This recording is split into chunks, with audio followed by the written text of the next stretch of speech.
The Five Bloods was directed by Spike Lee and stars Delroy Lindo, Jonathan Majors, Chadwick Boseman, and many others. It follows four former black Vietnam soldiers who return to Vietnam searching for lost gold and the remains of their friend who died in the war. As a director, I categorize Spike Lee as very odd. Way back in the day, he made several great movies, and then for some reason, between 15 to 20 years, he could not seem to make good movies anymore. But then by 2018, he made BlacKkKlansman, which a lot of people really seem to enjoy. And now in the year 2020, he has a movie called The Five Bloods on Netflix.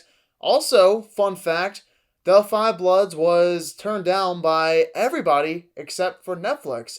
I don't know why that is, but yeah, Netflix is the only company that decided, yes, we will take your project and make it. The format of The Five Bloods is very unusual. First, you have a handful of scenes that take place during the Vietnam War, and in these scenes, the aspect ratio is old-fashioned looking. The rest of the movie then takes place in modern day, and the aspect ratio looks a lot more modern than the rest of the film that takes place during the Vietnam War. I did kind of like that, though, how the movie changed up the aspect ratio when we were switching between the Vietnam War and present day. It gave this movie a more unique feeling, and Spike Lee movies tend to feel a little bit more unique than other movies we've seen before in the past, so I have to give him credit for at least making this movie feel a lot different than other movies we've seen before, especially by him. When discussing the lead performances, everyone across the board is pretty darn good in The Five Bloods. There are no complaints in terms of acting, but who really steals the show in this film is Delroy Lindo. There are several scenes where Lindo is raging to the camera. He's frustrated, he's tired,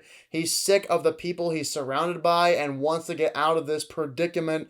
He, by far, gives the best performance in the entire movie, and his character is also my favorite. But I think what most people have taken away from The Five Bloods are the strong and profound messages in the film. A lot of this film talks about humanity and friendship and anger, and how that anger can stick with somebody even if they've been away from a terrible situation decades later, like the Vietnam War for these soldiers. What I took away from the film is nobody's perfect. Sometimes you will be at fault even when you think you're in the right. And the film does talk a lot about friendship. Even if we disagree about something, it doesn't mean we have to end our friendship. We can always be friends and just agree to disagree. But even when I say that, it does not mean the messages in this movie are fully perfect. One big problem I do have with The Five Bloods is the fact that, once again, just like BlacKkKlansman, Spike Lee tries shoving his political agenda down our throats, even if we disagree with him. The thing I'm talking about is Delroy Lindo's character is a Trump supporter. He wears a MAGA hat, and Spike Lee is basically trying to say that because he likes Trump, he's a hateful person, he's evil, and very stubborn. I think you could have easily gotten the same messages across about humanity, friendship, and hatred without having dialogue about Donald Trump. BlacKkKlansman did the same thing at the end of their movie, and it just turns me off. I don't know why Spike Lee always seems to go in that political route. I'm starting to believe that the only reason why Spike Lee has supposedly returned from the dead is because he focuses more on politics now in his movies rather than just random movie storylines. So yeah, that kind of turned me off. Also, this movie is about 20 to 30 minutes too long. There are a few scenes where I'm like, why is this scene still going on? You could have shaved this off, made it a deleted scene or something. The movie's 2 hours and 35 minutes, just too long for my liking, especially for a Spike Lee movie. I know I spent a good amount of this review complaining about the political messages embedded into this film, but that's not the main reason why I don't like this movie as much as other people. I also found the music to be off-putting from time to time.